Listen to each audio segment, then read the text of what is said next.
Bonjour à tous, merci de rejoindre Géopolis Télévision. Bienvenue dans Géopresse, votre magazine d'analyse et d'approfondissement grâce au recul des journalistes.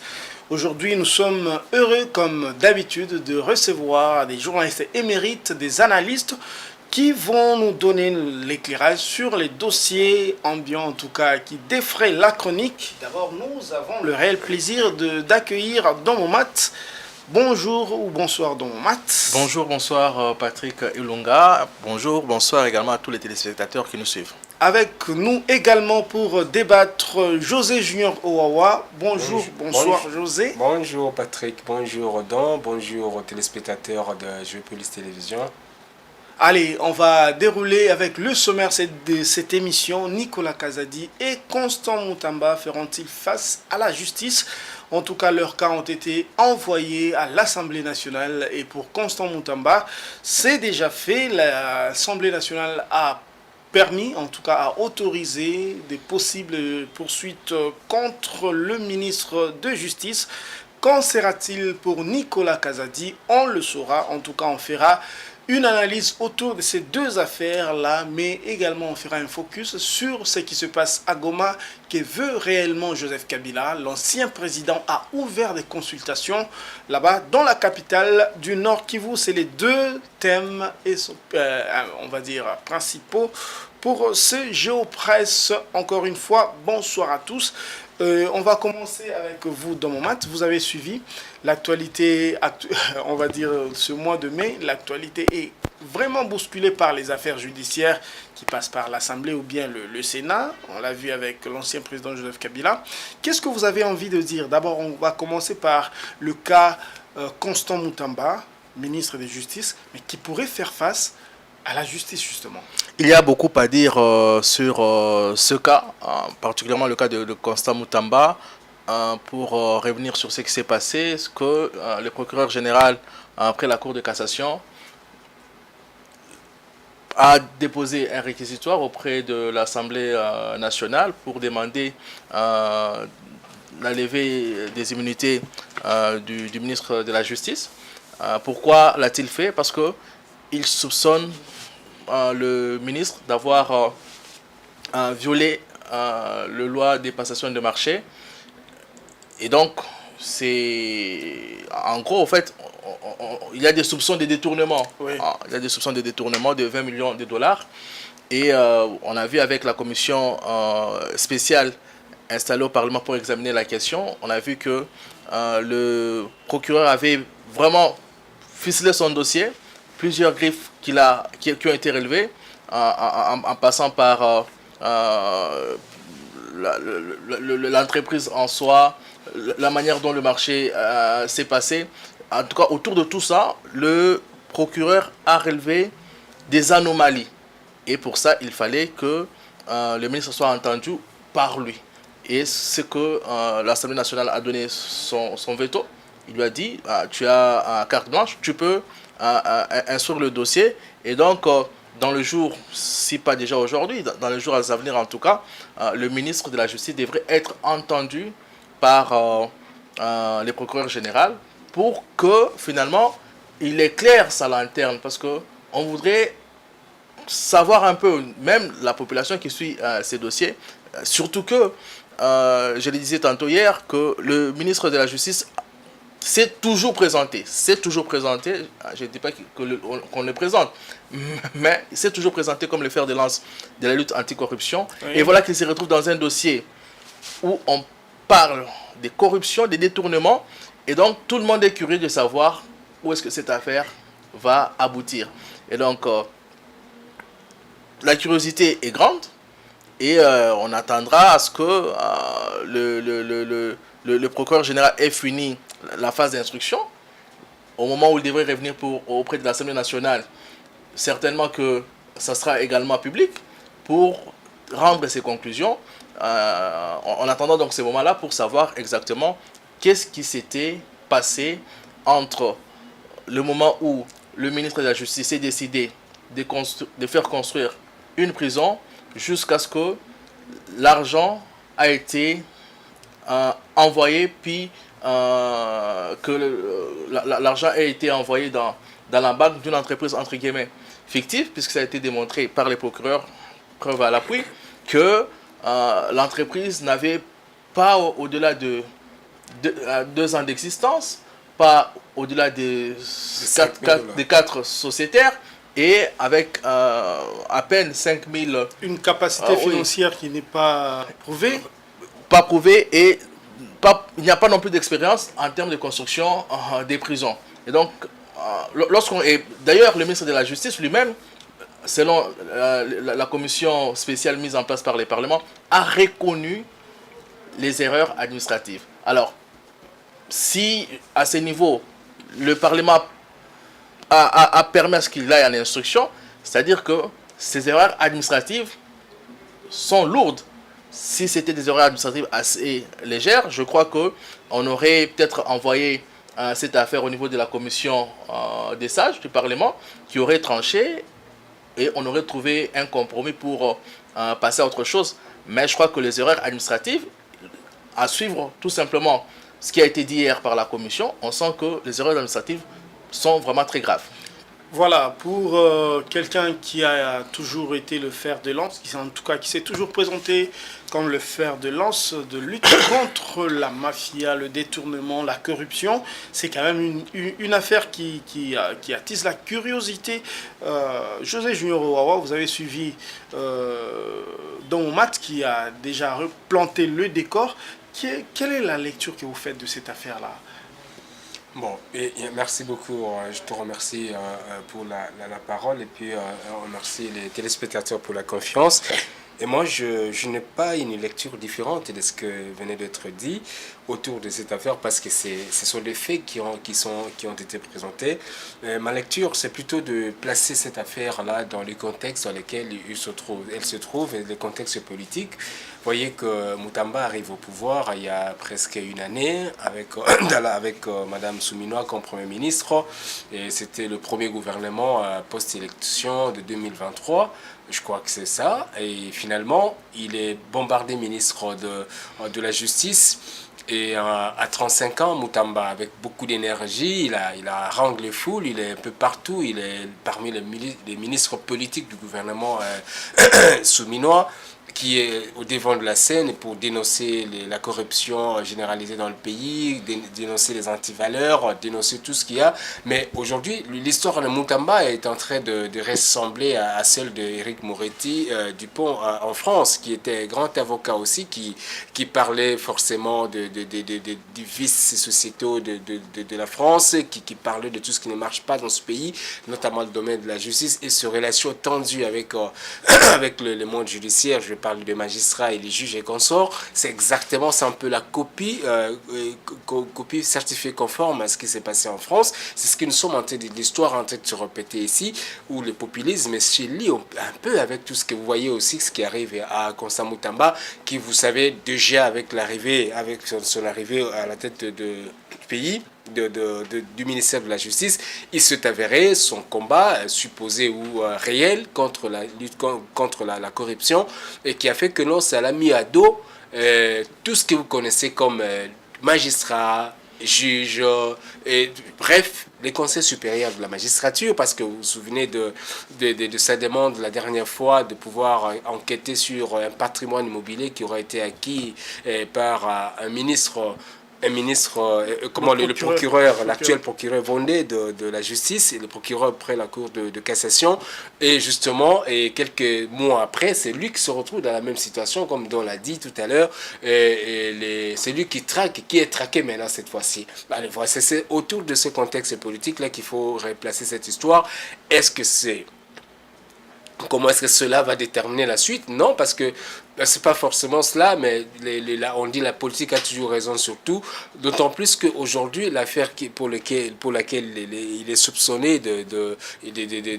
d'entraver justement la procédure, d'entorser justement la procédure judiciaire, la procédure administrative qui devait concourir à cette affaire.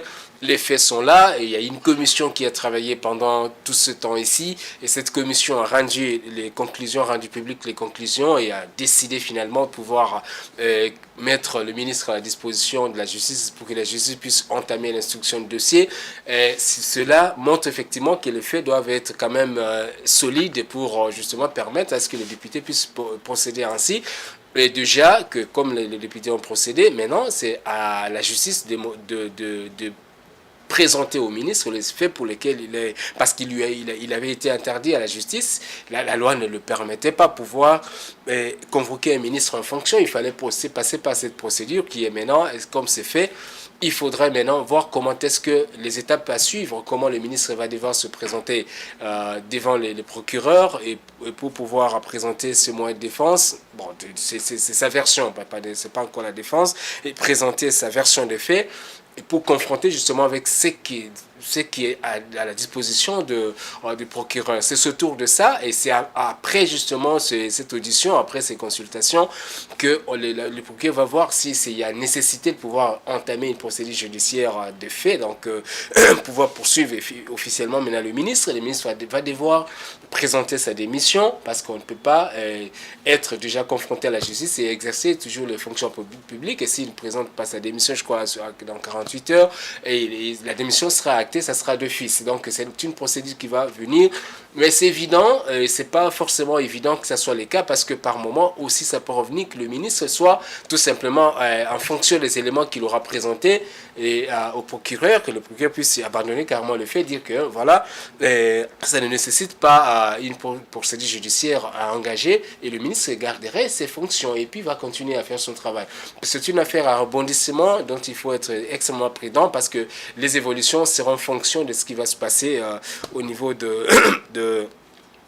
la justice. Mais aujourd'hui, au-delà de ce qui est ça, c'est le factuel. Au-delà maintenant des factuels, donc ça c'est le positivisme scientifique et qui l'oblige. Maintenant, on est dans le constructivisme. Comment est-ce qu'on construit cette réalité dans le contexte politique aujourd'hui? Vous savez que Constant Mutamba n'est pas un ministre. Comme ministre, c'était un ancien opposant à Félix Tshisekedi qui a tenu des propos par moments aussi contre Félix Tshisekedi quand il était à l'opposition, quand il était à la majorité. Ancien candidat président oui, aussi. ancien candidat, j'y arrive, ancien candidat président de la République qui était forcément opposé à Félix Tshisekedi et qui c'est un allié politique qui n'est pas forcément de son obédience politique, c'est un allié politique. Et Mutamba qui il n'a jamais caché ses ambitions de devenir président de la République pour avoir été déjà candidat et se présentant comme l'héritier de Lumumba, l'incarnation, c'est ça le terme, l'incarnation de Lumumba. Mutamba ne pourra pas être au-delà du cercle de ces hommes politiques-là qui sont en train un tout petit peu un peu de déranger le système de par ses ambitions. Et aujourd'hui, ces ambitions, le président, par définition, ne serait pas candidat en 2028. Mais est-ce que on peut voir ça, la guerre des clans, la guerre au sein du palais, la guerre au sein de la coalition du pouvoir, effectivement, il faut tenter de voir qui peut finalement être le dauphin du président Tshisekedi au cas où il n'y aurait pas tout ce auquel on peut s'attendre, des glissements et consorts. Est-ce que on n'est pas dans cette guerre-là?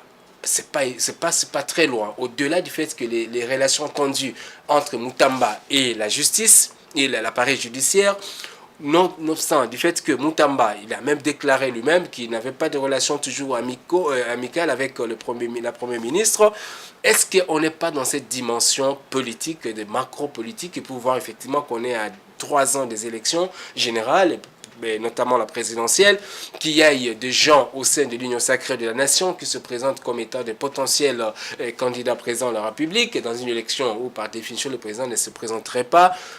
Alors, est-ce qu'il n'y a pas ce genre de guéguerre, de coups bas qui se ferait au sein maintenant de la majorité présidentielle actuelle, pour voir comment est-ce qu'on peut avoir cette guerre de positionnement au sein de... Tout ça, ce sont les éléments, et en fonction des évolutions de la situation, qu'on pourra comprendre si on n'était pas sur beaucoup de tableaux à la fois, et que l'affaire prison ne se serait pas tout simplement qu'un prétexte, et qu'on se serait servi justement pour un peu de règlement des comptes, même si les éléments factuels, comme Do les a présentés, il a suivi les dossiers mieux que moi parce qu'il était sur ça.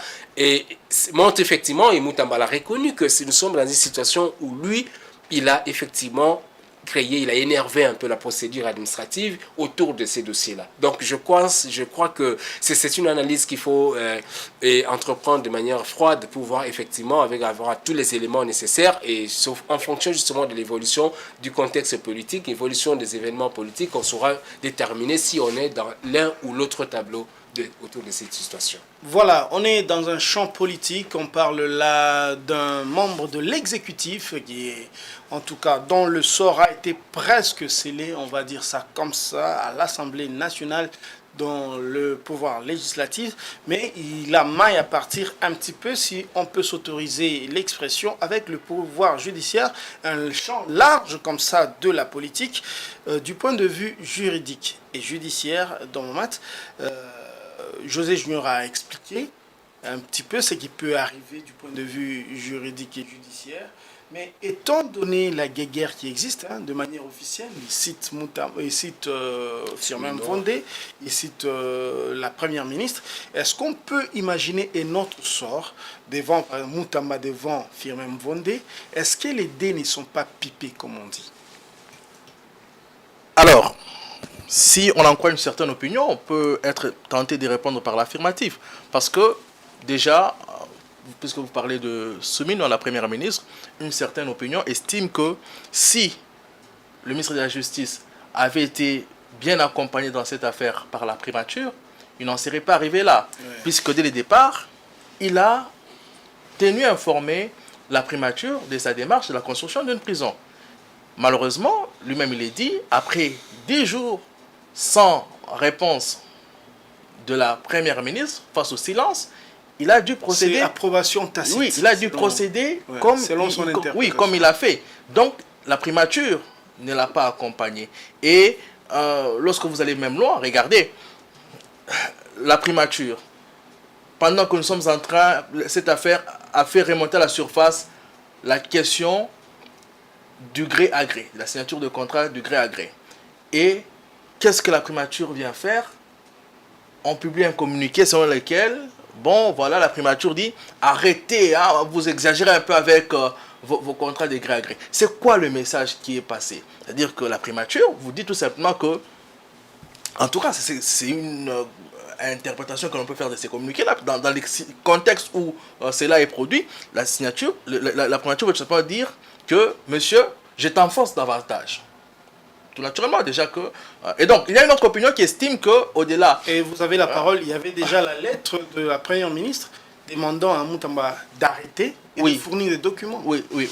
Il y avait également ça. Une autre opinion estime que, au-delà de la guéguerre qui a été évoquée ici par mon co-débatteur José Junior entre le ministre de la Justice et le Conseil de la magistrature, il y a aussi une guerre qui l'oppose avec des grands caïmans politiques.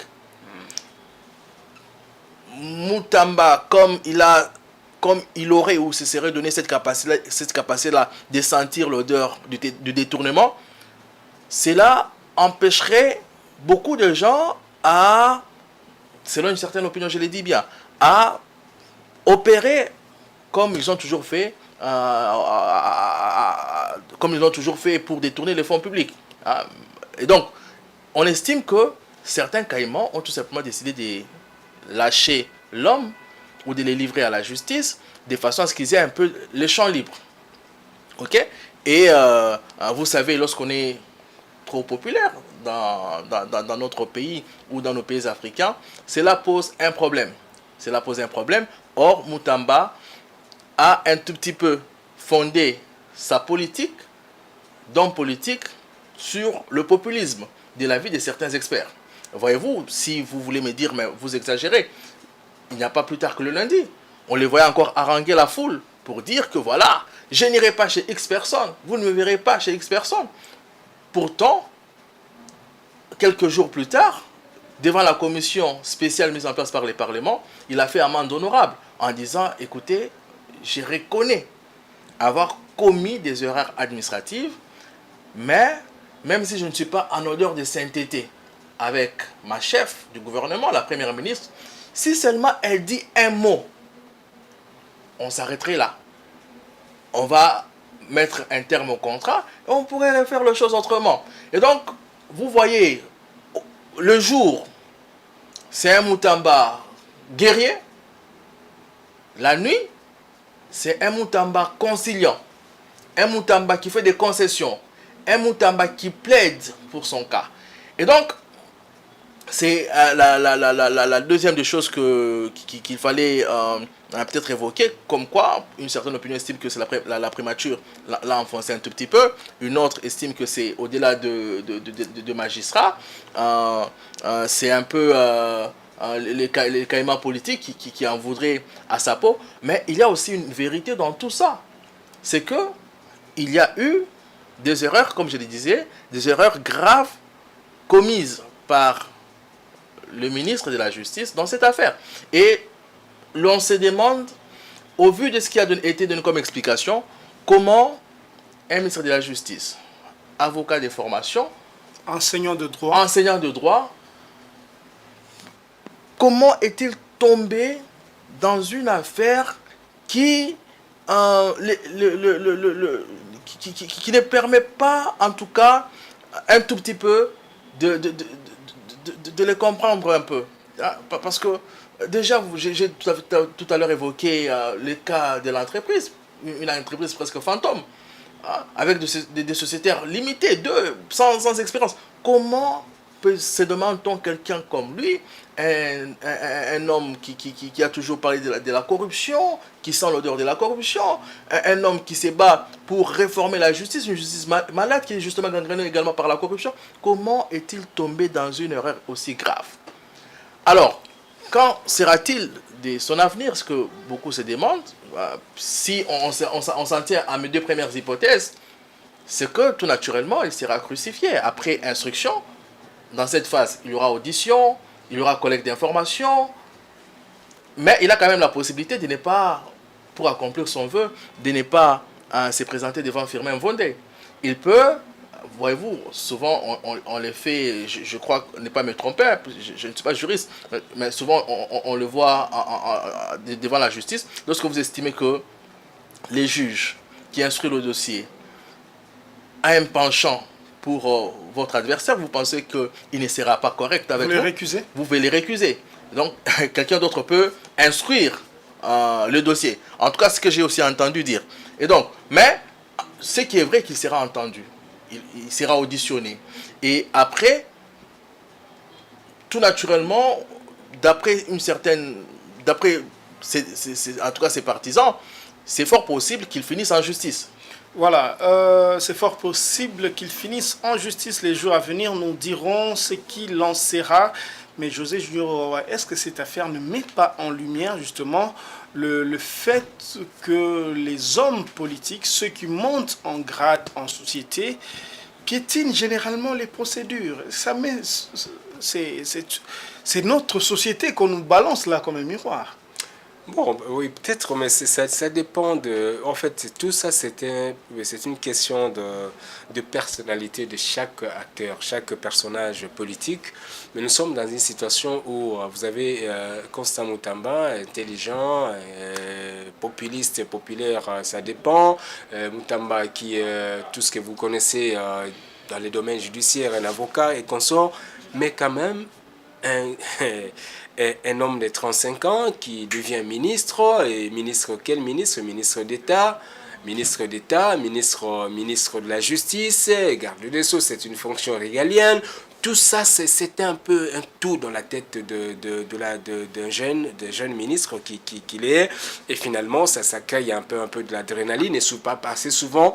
Et on est conscient, et quand vous voyez déjà la teneur, je veux dire, quand vous voyez les tons même utilisés dans les communiqués de presse qui diffusent son cabinet, quand les documents commencent à fuiter déjà autour de ce dossier de prison de Kisangani, déjà les communiqués, il n'y a jamais eu un contrat, il n'y a jamais eu de détournement, donc vous sentez une certaine suffisance dans l'écriture, une suffisance de langage, dans tout ce qui est dit, vous sentez, vous mettez dans l'état, on est dans la psychologie de la communication, vous comprenez déjà dans quel état d'esprit le rédacteur, le dessinateur du message se trouve.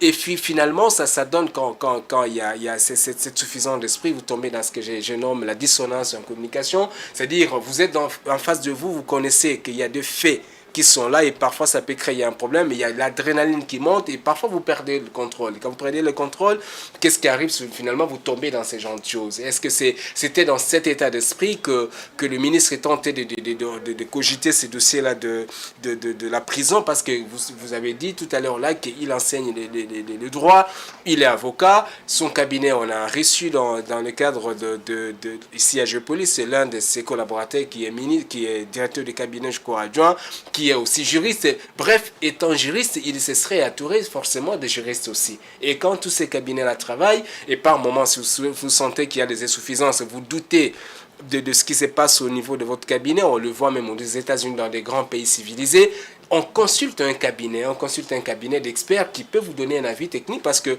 le cabinet souvent politique motive souvent ces décisions sont souvent motivées politiquement. Et politiquement, qu'est-ce que ça veut dire? C'est un peu basé sur les émotions, sur la personnalité de chef. Souvent, c'est pour plaire au ministre. Ceci, mais quand on donne un cabinet, les cabinets, tout ce qu'ils cherchent, c'est de l'argent en contrepartie dans son expertise. Et son expertise, c'est quoi? C'est la rationalité. Parce que si ça ne marchait pas, c'est justement les cabinets qui donnent un avis qui n'a pas produit les effets. Donc, je pense que c'est comme ça. Et généralement, dans ce pays ici, un peu partout, moi, on a eu à travailler un peu, on a eu des amis aussi, des témoignages, des gens qui, souvent, la plupart de nos chefs écoutent difficilement, même si vous donnez un avis technique, parce qu'il y a toujours un certain, il y a des murs qui sont construits autour de personnalités politiques où on ne peut pas dire quelque chose, on ne peut pas donner un avis qui soit contraire à la perception du chef. Par moment, souvent, quand vous êtes dans un cabinet politique comme celui-là, on vous dit il faut suivre la vision du chef. La vision du chef, oui, ça c'est une perception de la société. Mais pour arriver à cette vision, la vision c'était quoi? Je vais faire construire une prison à Kisangani, qui est déjà une œuvre louable, qui devait servir. Je connais très bien cette prison de Kisangani, et il y a tellement bondé de monde, il faut décongestionner cette prison qui abrite les prisonniers venant de presque toutes les 4 provinces issues de la province orientale, notamment je vois la province du Haut-Uélé, je prends celle du Bas-Uélé, je prends l'Ituri, qui les prisonniers qui sont jugés dangereux sont automatiquement transférés. Chaque mois ou chaque 2-3 mois, il y a toujours des rotations d'avions comme ça qui s'effectuent justement pour les... C'était une action, un acte louable qui devait être sommet, qui devait suivre. Il y a un schéma, il y a une route et il y a une voie pour arriver à cela. Je ne crois pas qu'il manquait les ressources naturelles, les ressources humaines nécessaires pour pouvoir donner ces conseils de ces gens-là. Mais malheureusement, ça arrive comme ça que ça ne marchait pas. Je voulais terminer par ceci. Vous trouvez maintenant... on parle de détournement, oui, de détournement, peut-être non, mais les faits, en tout cas le droit, dit que le fait d'avoir, dit l'argent sert à acheter, par exemple ici, les écrans que nous avons ici, les fonds arrière-plan, et vous prenez cet argent avec directeur, vous êtes directeur de rédaction ici, et vous allez acheter ça de caméra, vous n'avez pas bouffé l'argent, mais vous avez détourné l'argent. On parle de détournement. Le détournement, c'est pas forcément comme on a pris l'argent, on l'a mis dans sa poche, mais on a détourné l'argent. Là, c'était l'argent de Frivao. C'est un projet qui était destiné à indemniser les victimes des activités de la guerre de 2002. L'année 2000, c'était entre le 5 et le 10 juin 2000 entre l'armée rwandaise et ougandaise qui sont affrontés dans la ville de Kisangani. Et cet argent, est-ce que ça avait été dit que cet argent devait servir à la construction de la prison? Tout ça, ce sont des questions, mais c'est de ça qu'on parle de détournement. C'est pas forcément que le ministre a mis l'argent dans sa poche. Et je vais dire tout simplement aussi que dans ce dossier, vous pouvez aussi assister, parce que le ministre a... ça c'est peut-être la télé, mais souvent, c'est la politique, on parle. Il peut aussi quand même détourner cette situation à son avantage. S'il veut jouer toujours au populisme, il peut arriver aussi par moment que, voilà, on m'a arrêté justement parce que moi je voulais initier des réformes nécessaires, et ce sont les mêmes qui n'ont pas voulu que je puisse matérialiser les réformes, notamment que nous avons édictées dans le cadre des réformes et des États généraux de la justice. Mais si je me retrouve dans cette situation, dans les pétrins, c'est justement, nous pouvons malheureusement par moment assister à ces genres de discours et si jamais les choses tournaient à sa défaveur. Voilà. Et donc c'est ce qu'il va voir, comme j'ai dit tout à l'heure, qu'il faut être prudent et attendre les conclusions parce que maintenant l'instruction a commencé. Attendre des conclusions, l'instruction n'a pas encore commencé, il faut peut-être attendre les prochains jours, Ouais. mais si vous êtes condamné, en tout cas, votre avenir politique il peut être mis à mal. Voilà pour cette première question, mais la deuxième, ça concerne toujours la question de justice qui passe toujours par l'Assemblée nationale. Cette fois-ci, c'est pour un député, ancien ministre, dont au match, vous l'avez suivi, Nicolas Kazadi, aujourd'hui qui est mis en accusation, presque parce que le procureur, le même procureur, après la Cour de cassation, demande à l'Assemblée nationale de lever les immunités et pour permettre à ce qu'il soit poursuivi pour faux bruit, entre autres, et divulgation, je crois, de secrets d'État. Qu'est-ce que vous avez envie de dire sur cette question-là aussi? Ça aurait été une justice, on aurait qualifié la justice de justice à double vitesse si cela n'était pas arrivé. Puisque je tiens à rappeler que ce que M. Nicolas Kazadi a déclaré n'était pas si différent de ce que M. Kabound avait déclaré avant qu'il ne soit emprisonné. M. Kabound, pour nous rafraîchir un peu la mémoire, avait, parmi tant de déclarations qu'il avait faites, il avait dit il y a de jets qui descendent dans, je sais pas moi, l'aéroport d'Indil ou en tout cas dans les aéroports de la RDC et qui repartent avec des valises d'argent. C'était l'une des phrases qui a conduit cet ancien secrétaire de l'UDPS, ancien secrétaire de l'UDPS et ancien président de l'UDPS en prison. Et écoutez ce que M. Nicolas Kazadi dit, nous sommes des jouisseurs. Il ne se dédouane même pas à lui. Nous sommes des jouisseurs. Nous partageons l'argent avant même de commencer à exécuter le projet. Il dit on partage. Oui, il a dit l'argent de l'État, c'est partage. C'est partage. Après, on commence on se partage, on se paye on se partage l'argent, on se paye les salaires, et puis après on commence à se dire on va le faire comment. Et donc c'était des déclarations assez fortes, et on a vu comment cela a envahi les réseaux sociaux au point de faire du buzz. C'était très fort. Et il a même engagé un peu, il a même touché au cercle privé du chef de l'État, puisqu'il dit, attention, le chef de l'État compte parmi lui, autour de lui, des collaborateurs mafieux qui se servent de leur influence pour, justement, verser dans des affaires louches, dans des affaires de corruption, de détournement. Tout ça, en tout cas, c'est d'ailleurs ça le rôle du procureur général du procureur général de la Cour de cassation. Ça l'a tiqué. Il veut aussi, là encore, en savoir un peu plus. On doit connaître quelles sont les personnalités autour du chef de l'État qui sont trempées dans la corruption. On doit savoir quels sont ces établissements créés qui sont budgétivores. Non mais pour ne pas vous couper, les établissements budgétivores, ça a été dit même dans le conseil de ministres. Oui. C'est-à-dire que on ne dit pas que ce qu'il a dit est faux. Ça peut aussi être il peut aussi donner des pistes à la justice pour essayer de nettoyer la cour.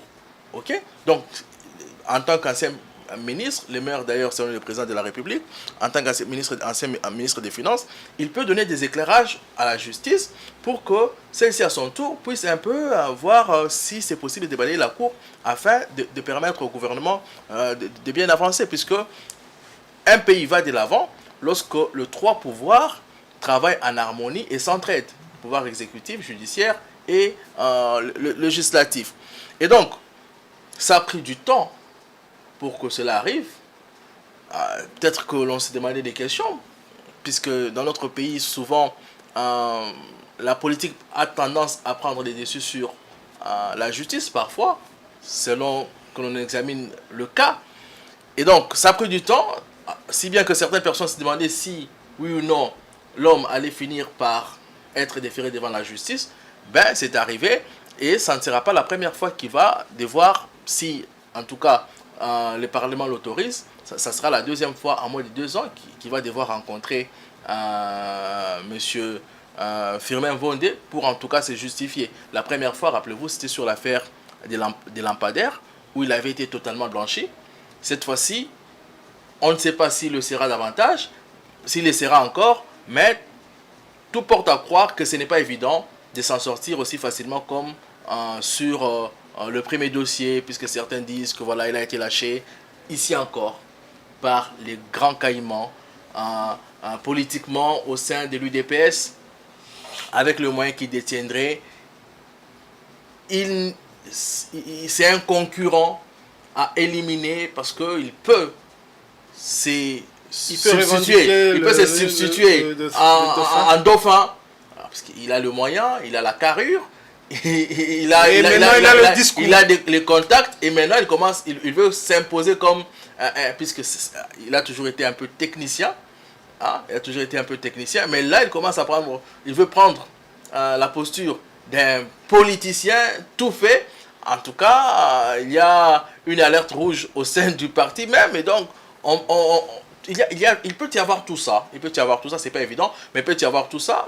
Et donc, c'est qui tend à dire que c'est pas évident qu'il puisse s'en sortir comme il s'en était sorti lorsqu'il a été convoqué devant le procureur général pour l'affaire des lampadaires. Voilà, José Junior Wawa, dans l'opinion quand même, c'est quand même curieux, les gens se demandent, c'est vrai que la justice l'avait tiré d'affaire sur la question lampadaire avec des soupçons de détournement de millions de dollars, c'est vrai, mais cette fois, on va dire que les gens se disent quelqu'un a dénoncé, qui était là, il a dénoncé le mal, mais on lui tombe dessus.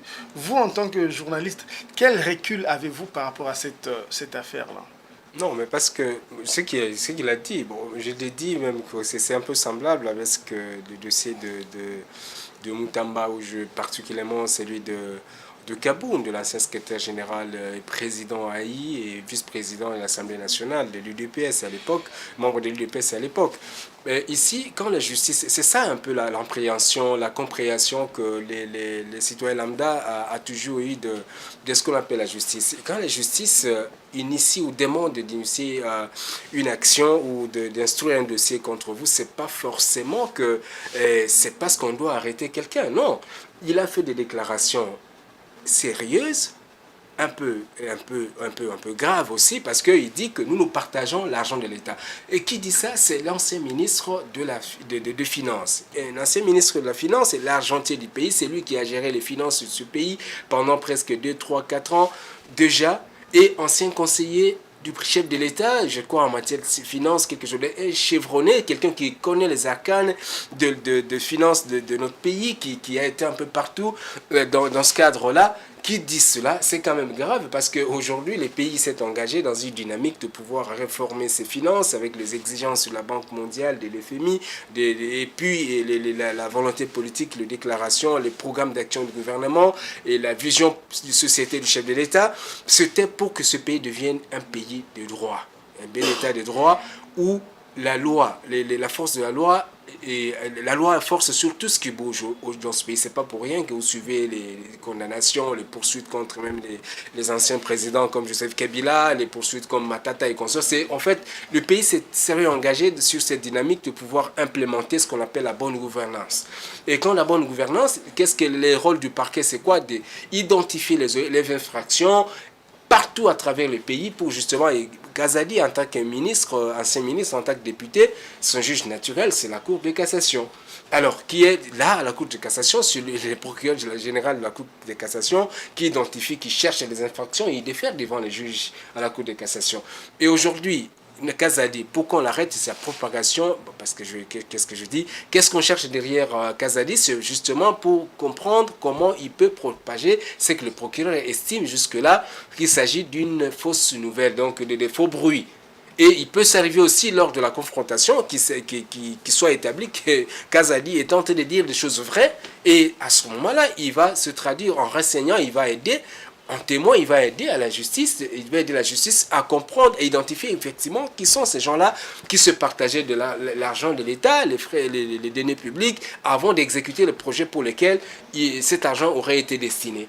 Donc, on est dans cette dimension-là. Et aujourd'hui, on a parlé aussi de cette dimension politique de Kazadi, qui est un technocrate, qui n'est pas vraiment un politique, et comme on l'a dit, de fait, mais c'est un technocrate, quelqu'un qui a montré ses prouesses, parce que sous la mandature de Kazadi au ministère des Finances, le budget de ce pays a augmenté. Il y a eu augmentation des recettes publiques, même si le mérite ne lui revient pas forcément lui-même, parce qu'il faut voir dans cette contribution l'agence de la lutte contre la corruption, vous allez trouver l'IGF, tous ces services de l'État qui travaillent pour que nous ayons l'augmentation d'un budget qui était à moins de 10 milliards, on est aujourd'hui à 17 milliards de dollars.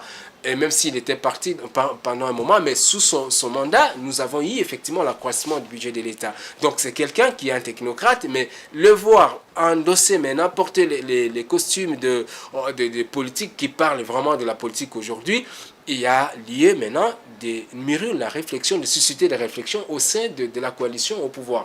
Et Kazadi, ce n'est pas n'importe qui. Kazadi, il a été présenté, la légende voudrait qu'il soit parmi les plus proches collaborateurs du président, pour avoir été certainement son ami, selon la légende, tout ça. Mais c'est Kazadi, il est membre influent de l'UDPS, il est du Kasaï, de la région du Kasaï, la région du président. Et on dit que Kazadi, c'est potentiellement aussi dans la ligne de ceux qui ont des ambitions présidentielles. Donc de pouvoir succéder au président en cas où nous avions peut-être la possibilité d'avoir les Dauphina comme on avait eu du temps de Kabila avec Chadari. Mais aujourd'hui, ces hypothèses sont certainement développées dans certains milieux. Est-ce que nous sommes dans ce schéma, nous sommes dans cette hypothèse-là où on a la guerre des clans, où on trouve justement les enfants d'une même famille et l'union sacrée de la nation qui se bousculent parce que la guerre doit se lancer pour voir comment est-ce qu'on va trouver les équilibres. C'est un peu, ça sera l'histoire. Risque de se répéter comme en 2018, on a eu au sein de la Kabylie, la majorité présidentielle de l'époque, on a vu les potentiels successeurs de Joseph Kabila en termes de Dauphina, notamment Abominakou, qui a précipité, qui a accéléré ses recherches scientifiques pour devenir docteur. On a vu Matata faire la même chose. On a vu de l'entretemps Chadari faire la même chose. Bref, tout ça, est-ce que nous ne sommes pas dans la répétition de l'histoire? Mais tout ça, ce ne sont que des analyses, ce ne sont que des projections. Ce sont des faits qui doivent montrer effectivement où est-ce que nous arrivons à cela, d'autant plus que nous sommes dans les positivismes scientifiques ici. Et des faits sont là, on attend que la justice puisse parler, les faits puissent parler pour voir qu'est-ce que la politique va prendre. Parce que la politique prendra d'une manière ou d'une autre ses droits sur tout ce qui bouge. Parce que nous sommes dans une affaire politique et nous sommes dans une affaire publique et forcément politique. Voilà, affaire après affaire, on va quitter peut-être l'hémicycle, le palais du peuple à Kinshasa pour se rendre très loin, mais au Congo toujours. Au Nord Kivu, où une autre affaire se passe, en tout cas la présence de l'ancien président, c'est précisé, il est justement à Goma et il est en train il a initié les consultations dont Matt. Que cherche Kabila? C'est la question que beaucoup se demandent. Que cherche-t-il? En tout cas, son camp dit que le président cherche la paix, cherche la réconciliation. L'ancien président. L'ancien, il est président de l'AFC, je parle de son camp. Il est président de la du FCC. Non, pas FCC. Du FCC. Du FCC. Du PPRD. Oui, le président du PPRD. Mais c'est un titre honorifique, on dit le président, comme on dit honorable, même si on est parti. Un peu comme pour les ambassadeurs également. Alors, il cherche la paix, il cherche la réconciliation. Ça, c'est ce qu'on nous a dit, et ça, c'est ce qu'il a dit. Je rentre pour jouer ma partition. Ma partition pour que la RDC retrouve la paix, puisque, ne l'oublions pas, nous sommes toujours en état de guerre. Là, au moment où nous parlons, de temps à autre, on entend dire à l'Est que les armes crépitent entre les M23, les FRDC, les Ouazalendo et d'autres minuscules. Donc, vous avez la parole, mais est-ce qu'il peut prétendre vouloir la paix pendant que quelques jours avant, il s'est montré en tout cas très poignant contre Kinshasa, contre le pouvoir établi? Oui, on l'a dit, hein, selon les analyses, que voilà, son discours, il était à la fois d'un homme qui tient à dire que je veux la paix, et à la fois d'un homme qui s'est dit je suis engagé à me battre comme soldat, j'ai juré de défendre ma patrie jusqu'au sacrifice suprême. Et vous avez même vu la mise en garde de ce qui est le chef de la garde républicaine qui est revenu un peu sur ses propos pour dire que en tout cas il faut y voir un peu un appel à l'insurrection et d'où la mise en garde qu'il a faite à l'égard de militaires. Effectivement, la démarche de l'ancien président pose des questions. En ce moment, ce qu'on évoquait tout à l'heure, il est en train de consulter. Mais quelle sera la portée de ces consultations-là? C'est une autre grande question, puisqu'il est dans une zone occupée par le M23. C'est vrai, rappelez-vous, il y a quelques temps, Nanga avait dit, ils n'ont interdit à personne, à aucun Congolais, d'y aller. Mais qui de ces Congolais-là irait là pour se faire consulter? Un peu comme on a vu les consultations ici avec Eberandé, où parfois on voit les présidents consulter, ça arrive de temps à autre qu'ils consultent. Mais est-ce que l'ancien président Joseph Kabila peut-il faire autant? Est-ce que Martin Fayulu peut faire le déplacement pour Goma pour se faire consulter? Moïse Katumbi peut-il aller à Goma pour se faire consulter? Est-ce que les politiciens qui sont ici ou la société civile qui est à Kinshasa, au Katanga, au Kasaï, peuvent faire les déplacements pour aller se faire consulter? Alors, quand on pense à cette question-là, on se rend compte que, en tout cas, les marges de manœuvre du président honoraire, en ce moment, pour ce qui est des consultations, sont vraiment très très limitées. Et en ce moment-là, on s'est dit, cela ne va-t-il pas aboutir sur quelque chose d'assez puisque la marge de manœuvre est limitée, donc les résultats ne seront pas à la hauteur des problèmes du pays. Alors, ça c'est, il faut observer en tout cas pour voir qu'est-ce qui va se passer, puisque je sais que même de bonne foi, si le M23 laissait les gens aller se faire consulter là, le gouvernement de Kinshasa ne le permettra pas. Et quiconque ferait les déplacements de là, je ne pense pas qu'il sera la bienvenue ici à Kinshasa. À nouveau, peut-être qu'au niveau de l'aéroport, on va déjà l'écrire comme une mangue mûre qui tombe de soi. Et donc, il y a ça. On ne sait pas trop comment il envisage son avenir. Mais pour certains, pour aller un peu plus loin, parce qu'on estime que dans les négociations qui se font actuellement, puisqu'il y a une négociation à Doha, il y a une négociation à Washington, on pense que Kabila ferait aussi monter les enchères pour peser dans ces négociations-là, puisqu'il pourrait devenir, de fait, le président de la partie sous occupation. Les risques qu'il y a, c'est qu'on puisse peut-être revenir à ce qu'il avait mis fin en 2003. C'est-à-dire qu'on redevienne une sorte de partition. Une sorte de partition de fait. C'est là que certains l'accusent de vouloir la balkanisation de la RDC. Puisque on ne sait pas dans quelle mesure il peut y avoir un rapprochement entre lui et le président Tshisekedi. Mais il faut quand même poser la balle à terre, puisque on sait que même en cas de guerre, il existe toujours des couloirs qui restent ouverts. Et je crois qu'il y a probablement un couloir ouvert entre lui et les dirigeants actuels pour essayer de trouver un compromis. Puisque au finish, la vérité, c'est quoi? Ce que Joseph Kabila cherche à rentrer dans le jeu. Il a été mis à côté par Félix Tshisekedi avec la dissolution de l'accord de la coalition FCC-CACH. Il pensait peut-être que le président allait revenir sur ça, ou bon, voilà, il comptait peut-être sur les événements qui allaient lui permettre de revenir dans le jeu, mais il y a eu élection, Tshisekedi a foncé, il y a eu élection, et puis finalement il a été complètement, et son parti et lui, effacé du paysage politique de la RDC. Donc là, il veut tenter un comeback, il veut revenir dans le rouage du pouvoir. Et ça, beaucoup l'ont compris de cette façon-là.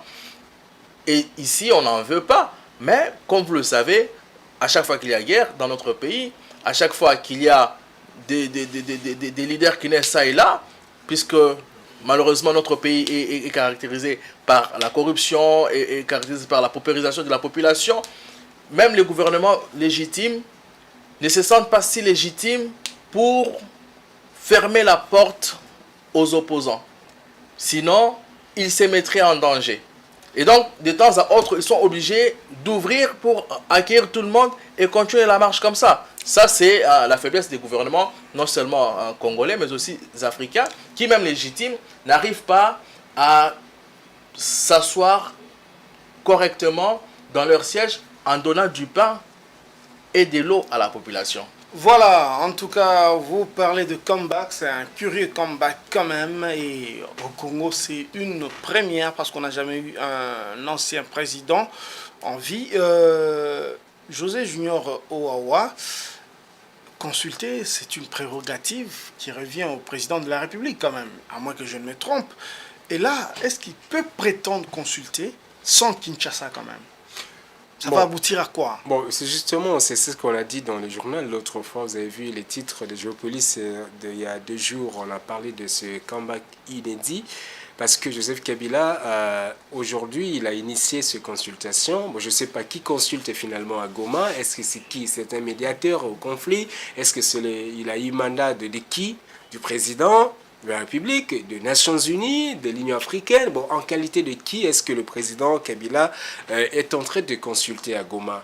Mais ce qu'il faut autour de tout ça, on n'est pas loin dans une situation où vous trouvez Joseph Kabila qui est presque acculé aujourd'hui sur le plan interne avec les poursuites judiciaires qui sont engagées contre lui par l'auditorat général de FRDC. Et Joseph Kabila qui prononce son discours qui est critiqué par le pouvoir parce qu'il n'a pas désigné expressément l'agresseur rwandais et également elle n'a pas condamné les exactions du M23 dans les zones sous occupation.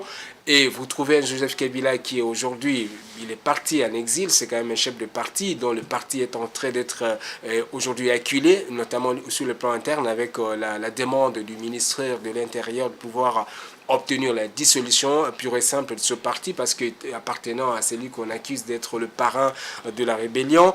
Et vous trouvez, c'est dans ce contexte-là que vous trouvez ce Joseph Kabila se retrouver à Goma, dans une zone sous occupation, ce qui reviendrait à donner du grain à moudre à ce qu'il accuse justement d'être proche de cette complicité avec cette rébellion. De trahison même. De trahison, parce que se présenter là, aucun officiel avant lui n'a été là-bas, en tout cas de manière formelle, à part les évêques de l'église catholique qui ne sont pas politiques, mais un acteur politique de ce rang, comme lui, se présenter dans une zone sous occupation, ça sous-attendrait qu'il n'est pas quand même parti avec 5000 militaires pour assurer sa sécurité.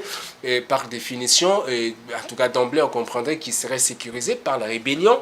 Et comment, et de garantie de qui est-ce qu'il a pu obtenir, comment il a eu contact avec cette rébellion pour pouvoir justement obtenir la sécurité de cette rébellion. Donc nous sommes dans cette situation où on parle de ce que Goffman dit, la défense de l'image. Hein, il veut peut-être, dans une certaine mesure, sauver la face pour rebondir finalement. Parce que devant cette situation où il est acculé de toutes parts, ça risque d'être un homme faible sur le plan politique et qu'aujourd'hui, imaginez que tout ce qu'on dit là, que s'il arrivait ici, la justice va devoir l'attendre, et si jamais on l'attend avec ce que nous connaissons ici, qu'il se retrouve dans une situation où ses mouvements sont rétrécis.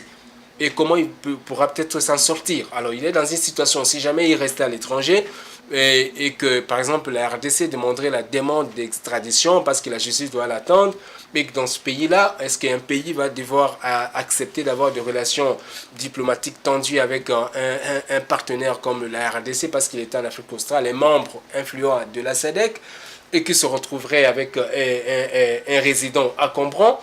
Est-ce que ce pays-là ne serait pas contraint à un certain moment de pouvoir justement accéder à la demande de la RDC si jamais cette demande avait été introduite par le ministère des Affaires étrangères ou le ministère de la Justice? Tout ça, on est dans ces hypothèses, et la seule zone où Joseph Kabila pouvait se sentir en sécurité, ça serait la ville de Goma, parce qu'il est quand même au Congo et c'était une zone non... Il serait quand même revenu aussi à Kinshasa, peut-être faire face à la justice, parce qu'il dit c'est faux tout ce qu'on raconte. Mais attention, donc la justice, c'est pas moi qui l'ai dit, le président l'a dit, est malade. Jusque-là, personne n'a dit qu'elle a été guérie. Voilà. Ça aussi, il faut avoir ça en tête. Mais personne, aucune garantie qui venait ici et qui ne serait pas auditionné par l'auditorat général, et qui serait toujours, ses mouvements, sa liberté serait toujours totale comme elle était. Donc la seule zone où il pourrait se sentir mieux, ça serait à Goma. Malheureusement, c'est une mauvaise zone parce que c'est une zone sous occupation, et quiconque n'aurait pas de bonnes relations avec les occupants ne se serait pas senti à l'aise. D'autant plus que que Joseph Kabila, c'est pas quand même un citoyen lambda, c'est un ancien président.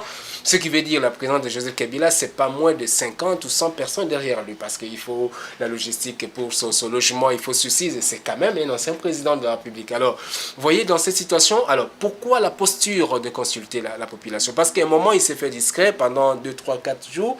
Il n'a pas été vu à la télévision et ses services se sont organisés cette fois-ci de pouvoir diffuser les images, c'est-à-dire qu'il y a une volonté de pouvoir se projeter.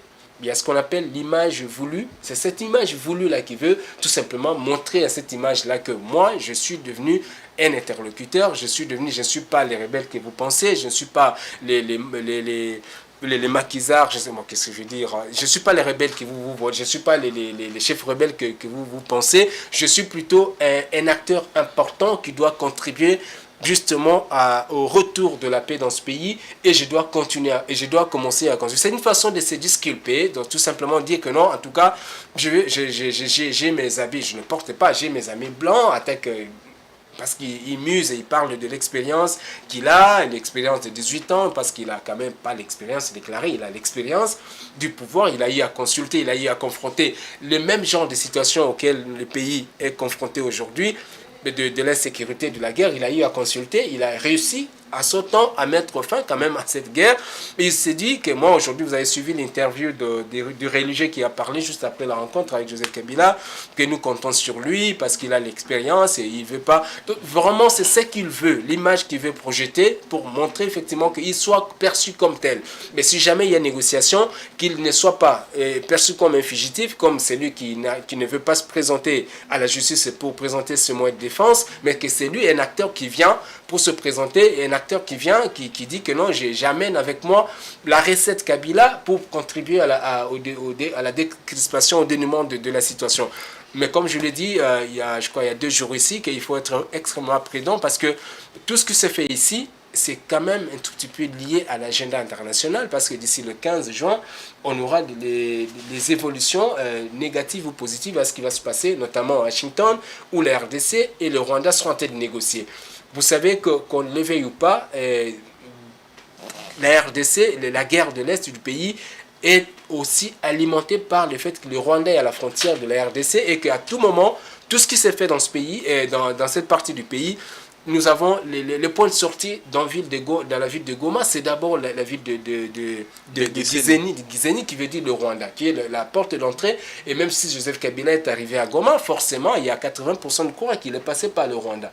Alors si le Rwanda normalisait ses relations avec la RDC, avec des concessions que les deux parties doivent se faire, dans le cadre de cette déclaration de la signature de l'accord en vue, et ça pourrait être aussi de fermer ses frontières. Il y a quand même une autre route par laquelle on peut entrer à Goma sans pour autant passer par Gisenyi, c'est par l'Ouganda. Vous faites l'Ouganda, Bukavu. Mais c'est toujours une probabilité. Oui, mais c'est une probabilité, mais vous savez que nous sommes en négociation avec... Nous sommes Puisqu'en Ouganda, on a signalé aussi quelquefois sa présence là-bas. Et notre gouvernement n'essaie tout simplement pas taper du poing sur la table parce que l'Ouganda, c'est un partenaire. Et on ne peut pas, dans ce dossier, impliquer l'Ouganda. C'est une... Je ne dis pas ça, mais... C'est une hypothèse. Puisque personne n'a démontré jusque-là les chemins empruntés par lui pour arriver à Goma. L'autre hypothèse, il faut que les gens aussi sachent que de l'Ouganda, les gens arrivent aussi à Goma. C'est un chemin qui risque d'être plus compliqué pour lui et pour tout ce qui arrive à Goma. Si jamais cette clause est mise dans l'accord entre la RDC et le Rwanda et que se retrouve et que ce soit l'Ouganda la seule porte d'entrée, en tout cas par véhicule, sur le sol congolais dans cette partie du pays. Parce que l'Ouganda n'est pas en guerre contre la RDC, les relations diplomatiques sont normales, je veux dire ainsi, parce que nous sommes en coopération militaire pour traquer les FDLR, les ADF. Même aujourd'hui, ce matin, il y a eu même des affrontements dans la ville autour de Butembo où les deux armées sont en train de parler. Et aujourd'hui, je ne vois pas l'Ouganda prendre quand même ce risque-là d'être la prochaine cible de la RDC en termes de relations diplomatiques tendues. Parce que l'Ouganda et la RDC, c'est quand même des échanges commerciaux très importants, notamment du côté de Aru et de Kasindi. Voilà, en tout cas, il nous reste très peu de temps. En tout cas, je vais accorder 30 secondes à chacun. Donc, d'abord, est-ce qu'il est possible de normaliser avec le Rwanda tout en gardant l'inimitié interne avec Kabila Kinshasa? Non, mais je crois que le plus important, c'est d'abord pour nous de créer cette cohésion nationale. On l'a toujours dit, on l'a toujours chanté depuis les années, depuis l'indépendance. Et vous voyez, la division interne, c'est ce qui nous affaiblit. Il y a eu une division interne ici à Tchombe, Lumumba, Kasavubu. On sait ce que ça a donné. Ça a donné Mobutu, une dictature. Et Mobutu quand même a su créer une certaine cohésion autour de lui jusqu'à ce que économiquement, il n'a pas su gérer les choses et cela s'est retourné contre lui. Kabila est venu, encore une fois, trahison interne. Kabila a été assassiné. Kabila est venu, il a essayé de faire sa cohésion, ce qu'il est en train de réclamer, de brandir comme sa recette magique. Il a tenu, mais malheureusement, encore une fois, au sein même de son parti, il n'y avait pas de cohésion. Ce qui a fait que même son dauphin n'était pas totalement soutenu par les autres classiques du pouvoir. Et on a vu ce que ça a donné. Aujourd'hui, il se retrouve sans pouvoir. Il faut d'abord une cohésion interne avant d'envisager... D'ailleurs, Kinkei dit... Si j'étais un de ses conseils, un Kikaya Bin Karoubi, ou je ne sais pas moi, Nemi Moulania, j'aurais écrit dans son discours, M. Tshisekedi, je te tends ma main pour que nous puissions dialoguer. Et voilà. Il serait devenu un héros, selon Kinkei. Voilà. Donc, il y a des gens qui pensent qu'il faut d'abord une cohésion interne, et avant d'envisager une cohésion... avant de parler avec l'extérieur. Voilà, José Junior Owawa, on va vous prier d'user de vos 30 secondes pour conclure. Est-ce qu'il est possible, c'est la même question, de conclure une paix avec le Rwanda tout en gardant nos inimitiés internes? Non, parce que c'est pas possible, parce qu'on l'a dit, on l'a redit plusieurs fois ici que la guerre a plusieurs niveaux. Il y a le niveau politique, le niveau diplomatique, le niveau militaire, le niveau communicationnel, le niveau économique. Il y a au moins ces 5 piliers là sur lesquels la guerre de l'Est se repose. Si on va solder tout ce qu'il y a comme diplomatie avec tous les accords qui sont en train d'être signés, de vouloir être signés à l'extérieur du pays, les volets politiques aujourd'hui, c'est les dialogues que tout le monde appelle de ses voeux. Le dialogue politique, mais la question qu'il faudrait maintenant se poser, qui convoque ce dialogue? Parce que d'autant plus que pour le pouvoir, en tout cas les tenants, les piliers du pouvoir, certains piliers du pouvoir, la SENCO n'est pas aussi crédible que ça pour que tout le monde puisse adhérer à son initiative. Et vous partez à l'opposition, commençant par Kabila lui-même et Fayoulou et consorts, pour eux, le seul dialogue possible dans ce pays, c'est celui proposé par la SENCO. Et dans l'entretemps, le pouvoir lui propose sa recette avec les consultations de Golondele. Et puis finalement, vous avez trouvé que l'opposition a boudé ces consultations menées par le chef de l'État. Donc, les deux protagonistes, les deux acteurs majeurs qui pouvaient convoquer ces dialogues sont déboutés par un camp ou un autre. Est-ce qu'il faut une médiation internationale?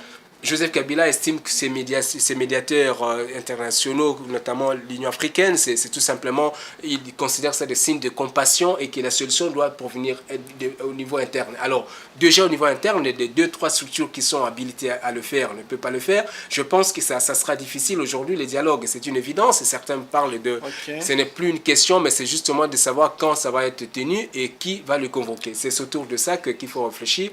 Reste à savoir... comment est-ce que les deux parties vont devoir se parler, mais un échange direct entre Kabila et Tshisekedi est indispensable pour donner le go de toute la suite des événements. Merci beaucoup en tout cas José Junior Owawa pour vos analyses toujours profondes. Merci beaucoup également à Don Momat pour ses analyses toujours pertinentes.